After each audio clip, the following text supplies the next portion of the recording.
네, 안녕하십니까? 예, 오늘 지난 안식일에 성경이 열리는 세 가지 질문이라고 하는 주제로 이 가을에 저희가 성경책을 또 잘 읽으면 좋겠다라고 하는 말씀을 나눴고요.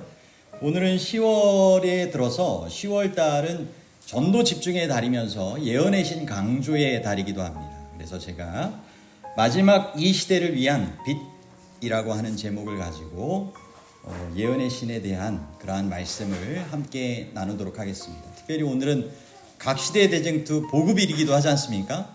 그래서 관련하여서 하나님 말씀을 증거하도록 하겠습니다.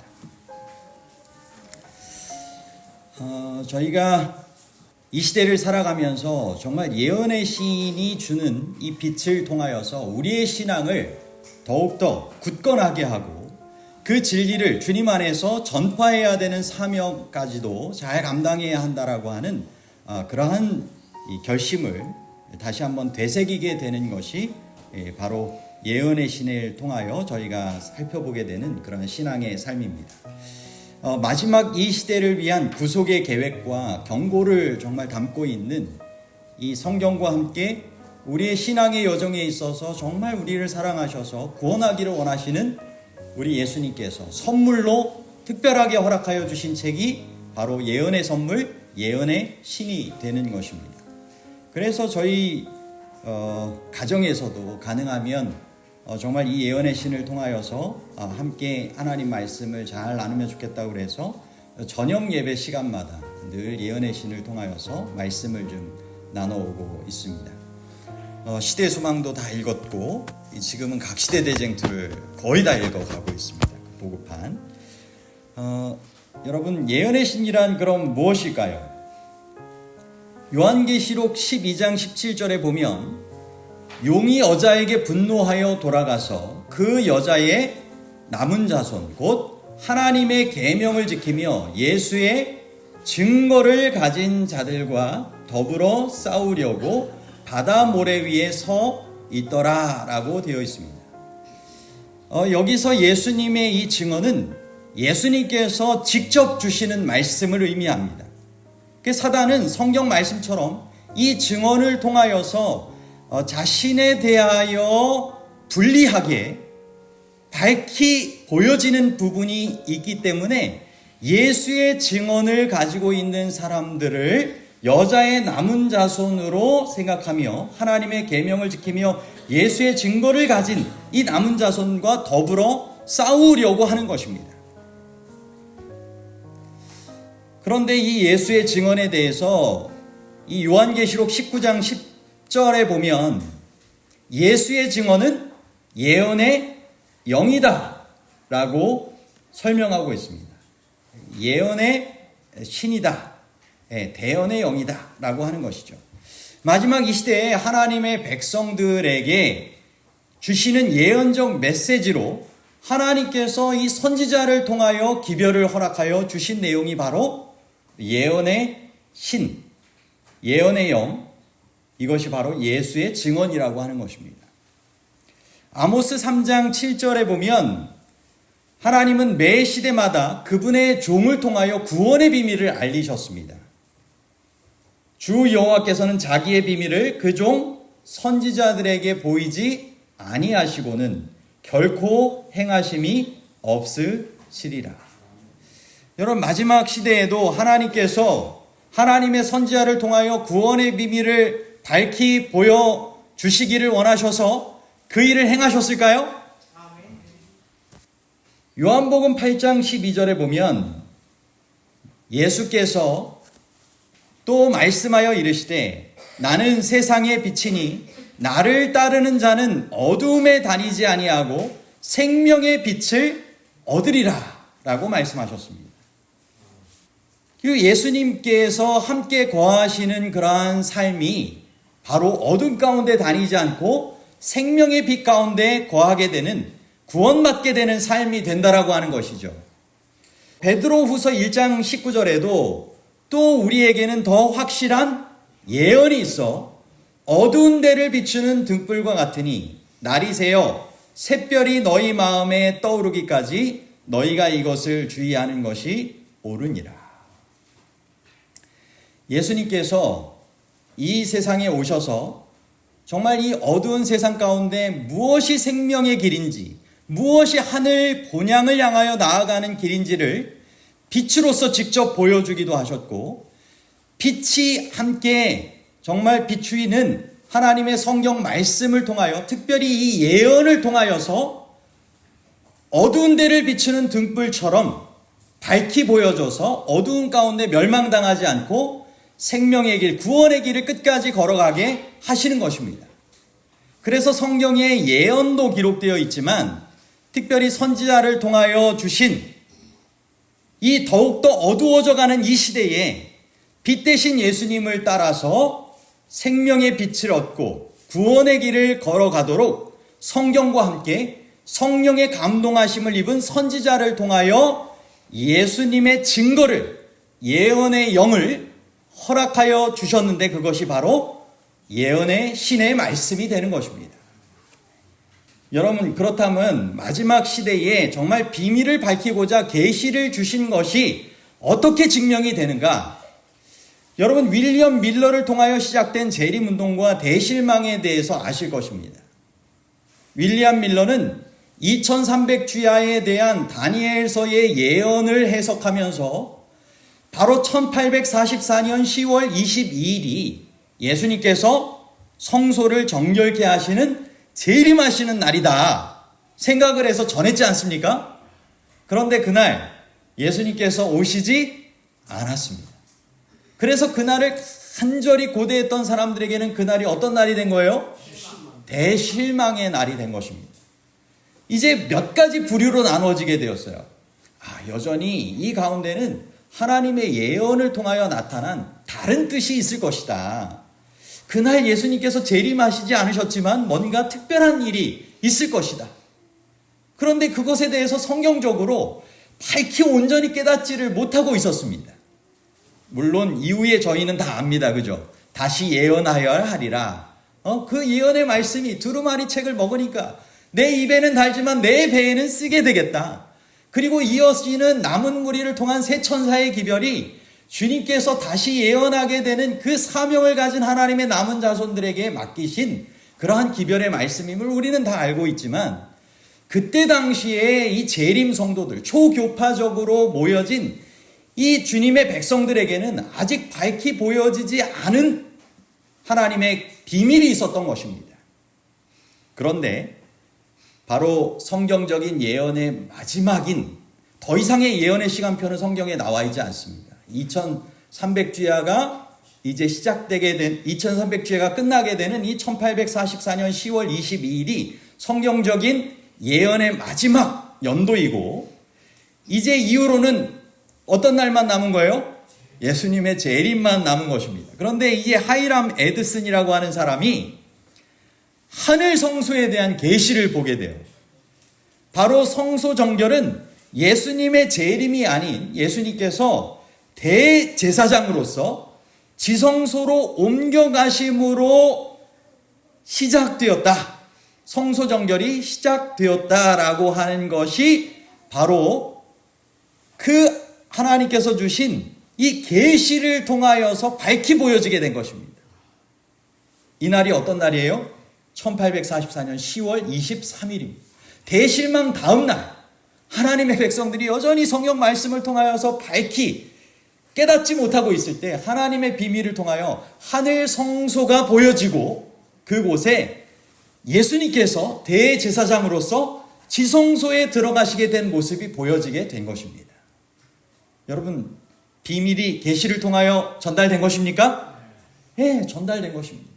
이것을 통하여 우리가 미처 다 온전히 깨닫지 못하였지만 이 날을 통하여서 마지막 시대가 분명히 시작되었고, 예수님께서 지성소에서의 성소 정결이 마쳐지면 머지않아 주님의 백성들을 다시 데리러 이 땅에 재림하실 것이다.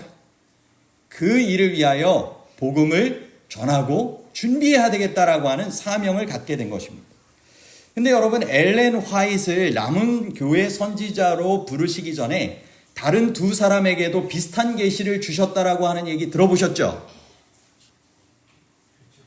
윌리엄 앨리스 포이라고 하는 사람과 헤이즌 포지에게 하나님께서 기별의 말씀을 미리 보여주셨었습니다. 그래서 이 먼저 된 이 윌리엄 앨리스 포이라고 하는 사람은 아프리카계 미국인으로 흑인이기도 하였습니다. 그래서 이 사람은 하나님께로부터 받은 기별을 전할 때 미국의 당시에 인종적 차별이 심했기 때문에 내가 이 기별을 전하다가 인종적 차별을 더 심하게 겪는 건 아닌가 두려워하면서 이 기별을 채 전하지 못한 것입니다.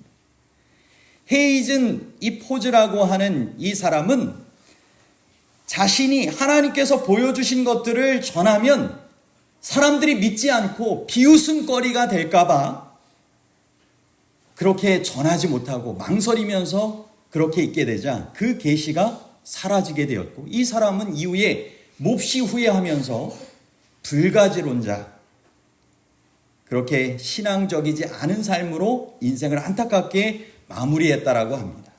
그런데 엘렌 하몬에서 엘렌 G 화이트로 된 이 여인을 통하여서 하나님께서는 비밀을 계시로 허락하여 주신 것입니다.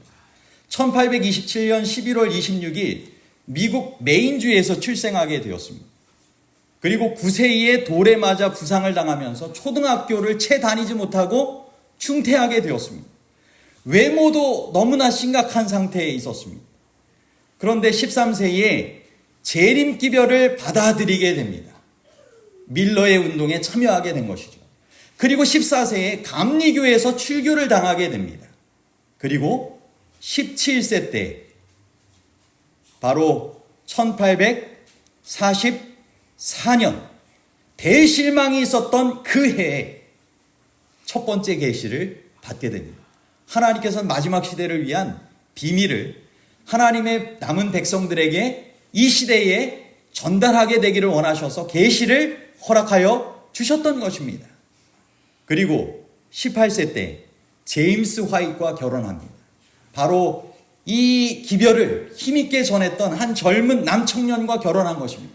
그래서 함께 힘을 합쳐 주님의 기별을 전하는 가운데 53세의 남편과 사별하고 또 그 사이에 자녀를 잃기도 하는 등 여러 어려움을 겪었지만 1915년 7월 16일 87세로 사망할 때까지 예수를 주목하라고 하는 이 주제에 영감적인 계시를 받고 그것을 전하게 되었는데 계시를 한 2,000여 회를 받았다고 합니다. 그리고 기사를 4,600여 개를 저수를 10만 쪽에 걸쳐서 하게 되었고 편지를 5,500통에 걸쳐서 하게 되어서 그녀가 있는 동안 출간 저서가 128권이었고 지금도 엘렌 G 화이트의 유산위원회를 통하여 여러 주제의 책들이 계속적으로 나누어지고 있습니다. 정로의 계단이라고 하는 책, 생애의 빛이라고도 하는 이 책은 전 세계적으로 가장 많은 언어로 번역되어서 146개 언어로 번역되어서 나눠지고 있는 아주 영감적인 책이기도 합니다. 여러분, 그렇다고 하면 이 엘렌 G 화이트이 참 선지자인가? 우리가 시금석의 경우를 통하여서 몇 가지로 살펴보면 됩니다. 첫 번째, 말하는 바가 무엇과 일치해야 할까요? 성경과 일치해야 하는 것입니다. 네. 이것이 바로 이사야 8장 20절을 통하여 나와 있는 말씀이죠. 예언한 것이 성취되어야 합니다. 신명기 18장 21절로부터 22절에 나와 있는 그러한 근거의 말씀입니다. 예수 그리스도를 높여야 합니다. 요한일서 4장 2절의 말씀 근거입니다. 열매로 드러나야 합니다. 이것이 마태복음 7장 20절을 통하여 근거로 된 그러한 내용입니다. 엘렌 G 화이트의 저술은 성경과 일치하며 많은 예언들이 실제 성취되었습니다. 그녀의 사역은 예수 그리스도를 더욱더 주목하고 높이는 일에 함께 힘쓸 수 있도록 헌신하였고 많은 사람들에게 선한 열매를 맺게 하는 중요한 일을 하게 되었습니다. 이제 예언의 신의 역할과 이 비유에 대하여 저희가 좀 더 이해하기 좋도록 설명을 좀 드려보도록 하겠습니다. 제가 오늘도 이 컴퓨터가 준비할 때까지는 아무 이상 없다가 하려고만 하면 좀 두렵고 떨리는 마음이 있는지 이렇게 잘 되지가 않아가지고 오늘도 어제의 방식처럼 임시적으로 이렇게 하고 있는데요. 이해해 주시면 좋겠고요. 예언의 신의 역할과 비유에 대해서 우리가 이 작은 빛과 큰 빛에 대한 것은 우리가 잘 들어서 아실 것입니다. 그죠? 예, 작은 빛 예언의 신을 통하여 큰 빛 성경으로 인도한다라고 하는 것입니다. 교과서인 성경이 있지만 참고서인 예언의 신을 통하여 참된 그러한 성경의 말씀들을 밝히 이해하도록 도와준다라고 하는 것입니다. 저도 학교 다닐 때 선생님이 이 참고서를 선물로 허락하여 주셔가지고 그때 당시만 해도 서점에서 선생님들에게는 선물로 기증하는 참고서들이 있었던 것 같아요. 근데 제가 이 수학 과목을 좋아했었거든요. 그랬더니 이제 수학 과목 선생님이 기특하게 여기셔가지고 저에게 이렇게 오라고 해서 참고서를 주셨던 적이 있었어요. 그래서 제가 그 선생님의 사랑 덕에 열심으로 그것들을 더 살펴보면서 교과서의 내용을 이해했던 적이 있었는데, 바로 참고서와 같은 이 예언의 신을 통하여 성경 말씀을 교과서로서 우리가 더 밝히 이해하게 되는 부분이 있다라고 하는 것입니다. 또 다음으로는 망원경과 같은 역할을 합니다. 그래서 이 미래를 선명하게 보여주며 올바른 길을 제시하게 되는 역할을 하게 되고요. 해독제와 같은 역할을 하여서 세상의 유해한 사상에서 신앙을 보호하게 해주고, 내비게이션과 같은 역할을 통하여서 영적 여정에서 목적지, 길을 바로잡아주는 역할을 하게 됩니다. 다음으로는 이 도선사, 안전하게 목적지인 항구에 도착하게 인도해주는 전문가의 역할을 하게 된다라고 하는 것입니다. 큰 배가 항해할 때 항구에 거의 도착하기 전에는 도선사를 기다리게 되는 일이 있다라고 하는 것입니다. 그래서 이 잘 도착하게 할 때 전문가를 통하여서 그 큰 배가 잘 안전하게 도착하게 도와준다라고 하는 것이죠. 여러분, 하나님의 백성들이 하늘 항구 목적지에 잘 도착하게 될 수 있도록 하나님께서 이런 도선사와 같은 이 선지자를 통하여 하나님께서 하나님의 백성들을 보호하시고 인도해 주기를 원하실까요? 네, 그런 특별한 의미가 이 예언의 신의 역할과 비유 가운데 있는 것입니다. 여러분, 그렇다고 하면 왜 우리가 예언의 신의 기별을 전해야 할까요? 마지막 날 사건들 25쪽에 보면 나는 커다란 불덩어리가 아름다운 건물 위에 떨어져 즉시 불타는 것을 보았다. 어떤 이가 하나님의 심판이 올 줄은 알았지만 이렇게 빨리 올 줄은 몰랐다고 말했다. 다른 사람들은 슬픈 목소리로 이렇게 외쳤습니다. 당신들은 알고 있었잖아요. 그런데 왜 우리에게 말해주지 않았습니까? 우리는 몰랐습니다. 여러분, 세상에 이와 같은 불덩어리가 떨어지게 되는 이런 심판이 다가오는 것과 같은 광경들이 정말 펼쳐지고 있는 시대에 우리가 살아가고 있습니까? 정말 쌍둥이 빙들이 무너지게 된 것도 이와 같은 예언의 성취로 볼 수도 있고요. 여러 정말 재난들이 아파트를 통하여서도 그렇고 여러 일들이 정말 순식간에 벌어지게 되는 것들을 보게 됩니다. 그런데 여러분, 우리는 예언의 기별을 통하여 마지막 심판이 어떻게 이르러 오고 있는지를, 그 과정을 상세하게 알고 있지 않습니까? 마지막 역사의 시나리오를 우리가 알고 있다면 이것을 전해야 하는 것입니다. 마지막에 사람들 중에는 정말 우리에게 왜 말해주지 않았냐라고 하는 사람들이 있을 것입니다. 가룟 뽑은 기별 3권 113쪽 123쪽에서는 이 책이 지체 없이 세상에 널리 퍼지게 하기 위해 주님께서는 이 책을 쓰도록 나를 감동시키셨습니다. 이는 이 책에 담긴 경고가 주님의 날에 설 수 있도록 사람들을 준비시키는데 필요한 것이기 때문입니다. 나는 대쟁투를 금이나 은보다 귀하게 여기는데 그것이 백성들 앞에 나오게 되기를 간절히 소망합니다. 여러분, 경고의 기별을 담고 주님의 날에 하나님의 백성들이 설 수 있도록 준비시켜주게 되는 그 내용이 어디에 담겨 있다고요? 예언의 신, 특별히 각 시대의 대쟁투에 담겨 있다라고 하는 것입니다. 여러분, 그래서 각 시대의 대쟁투를 집필할 때 하나님의 천사의 임재를 강하게 화입 부인이 느끼기도 했고, 1858년 3월 14일의 경험을 적게 된 그러한 내용에 보면 혀가 굳어졌다. 이상하게 차가운 느낌이 내 심장을 때렸다. 이것이 세 번째 당한 무서운 마비 증세였다. 다시는 아이들을 볼 수 없을 것이라는 생각이 들었다. 여러분, 사단도 그만큼 방해하면서 그 각시대 대쟁투의 그 기별을, 예수의 증거를 지필하지 못하도록 막았던 것입니다. 여러분, 분명히 예언의 신의 기별에 하나님께서 원하시는 그 기별의 말씀이 사단의 숨은 전략들이 숨겨 있는 것 아니겠습니까? 여러분, 예언의 신을 통한 감동과 변화를 경험한 사람들이 많이 있습니다.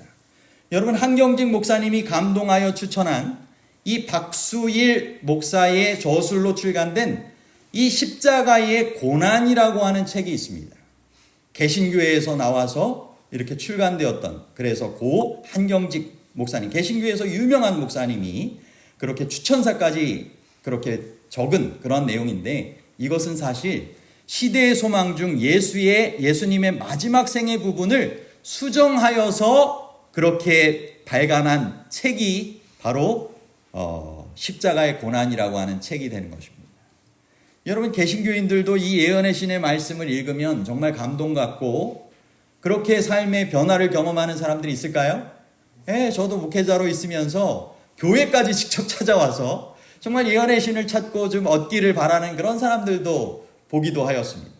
여러분, 이은하 집사님 같은 경우는 내가 시간이 없는 것이 아니라 마음이 없었구나라고 하는 것을 깨달으면서 사복음서와 시대의 소망 한 장씩의 말씀을 묵상하며 주변의 성도들과 구도자들에게 나누는 역할을 매일같이 하고 있다고 합니다. 조아라 집사님 같은 경우는 각 시대의 대쟁투로 풀린 영적 수수께끼 해가지고 이웃집에 갔다가 거기에 담겨있는 이 각시대 대쟁투라고 하는 책을 보게 되었고, 그 책을 펼쳐보는 순간 평생 간직했던 인생의 사후 문제라든지 이 선악의 대쟁투와 같은 영적인 수수께끼, 인생의 답을 발견하고 재림 성도가 된 것입니다. 여러분, 이것이 정말 전달되기만 하면 하나님의 감동하심에 따라서 삶이 변화될 그러한 역사들이 일어날 수 있는 것입니다. 여러분, 남은 자손으로서의 사명은 그럼 무엇일까요? 빛을 나누는 것입니다. 우리가 영상을 통하여서도 우리가 안교 시간에 살펴보셨죠? 우리가 기도하며 주님의 말씀에 순종하여 나아갈 때 준비된 영혼들에게 주의 기별의 말씀이 잘 빛으로 전달되어지는 역사가 이루어지게 될 것입니다. 문서전도 봉사 128쪽, 129쪽에서는 미래에 있을 가장 큰 결과들에 대하여 이렇게 설명합니다. 각 시대의 대쟁투를 배포한 결과를 지금 나타나는 것으로 판단해서는 안 된다. 그 책을 읽은 훨씬 더 많은 사람들은 그 책 속에 예언되어 있는 바로 그 사건들이 일어나는 것을 보고서야 비로소 그들의 입장을 취하게 될 것이다. 몇 가지의 예언이 성취되는 것은 다른 예언들도 이루어질 것이라는 믿음을 일으켜줄 것이다. 마지막 때 분명하게 이 전달된 예언의 빛을 통하여 그렇게 주님 안으로 돌아오게 될 많은 영혼들의 결과가 있게 될 것을 말씀하여 주시는 것입니다. 마태복음 24장 14절에 이 천국 복음이 모든 민족에게 증언되기 위하여 온 세상에 전파되리니 그제야 끝이 오리라. 여러분, 온 세상에 이 천국 복음, 예수님의 복음이 전달되어야 할까요? 누구를 통해서 되어야 될까요? 우리를 통하여서도 돼야 되겠죠. 이 양평 지역에도 전달되어야 될까요? 그런 것입니다. 고린도전서 4장 1절 2절에는 사람이 마땅히 우리를 그리스도의 일꾼이요 하나님의 비밀을 맡은 자로 여길지어다. 그리고 맡은 자들에게 구할 것은 충성이니라. 아멘. 여러분, 여기서 그리스도의 일꾼이라고 하는 이 표현은 노를 젓는다, 노를 젓는 자의 의미를 가지고 있는 그 표현이기도 하다라고 하는 것입니다. 전함에서 노를 젓는 것입니다. 여러분, 영적인 그러한 이 전투에서 주님의 그러한 명령에 따라서 영적인 노를 저으며 구원의 그러한 항해를 할 수 있도록 사람들을 태우게 되는 일에 우리의 역할이 필요한 것입니다. 여러분, 주님께서 우리에게 맡은 바 주님의 비밀을 잘 전하는 일에 충성하도록 주님의 일꾼으로 부르셔서 그 일을 감당하게 초청하시는 것입니다. 여러분, 반드시 밀물의 때가 온다. 그날 나는 바다로 나아가리라. 이 카네기가 성공하게 된 비결이기도 하면서 자신의 사무실에 액자에 글귀이기도 한 것입니다. 여러분, 주님께서 분명히 성령의 감동하심 가운데 주님께서 영적인 항해를 힘있게 해 나갈 수 있도록 우리에게 그러한 성령의 감동의 물결을, 성령의 역사를 우리에게 허락하여 주실 때가 분명히 오게 될 것입니다. 여러분, 그날을 우리가 고대하고 우리에게 주어진 오늘 하루의 삶을 최선을 다하여 우리의 역할을 잘 감당하며 주님께서 맡기신 영적인 전함의 노를 잘 힘있게 저 나가시게 되기를 간절히 바랍니다. 성경 교독했던 역대하 20장 20절의 말씀을 읽고 마치도록 하겠습니다. 역대하 20장 20절입니다. 너희는 너희 하나님 여호와를 신뢰하라. 그리하면 견고히 서리라. 그의 선지자들을 신뢰하라. 그리하면 형통하리라. 아멘. 여러분, 우리가 주님 안에서 견고히 서는 믿음 가운데 정말 열매 맺는 신앙, 영혼을 구원하는 아름다운 신앙으로 형통케 되는 삶이 되시기를 간절히 소망합니다. 마지막 이 시대를 위한 빛을 우리에게 허락하여 주셨습니다. 여러분, 우리가 먼저 주님의 그러한 진리의 빛을 더욱 깊이 깨달을 수 있도록 예언의 신을 잘 상고하시게 되기를 간절히 바랍니다. 그리고 이것을 통하여서 이 빛이 필요한 이들에게 나아가 전할 수 있는 주님의 귀한 백성으로서의 사명을 또한 잘 감당하게 되기를 간절히 소망하면서 오늘 말씀을 마치도록 하겠습니다.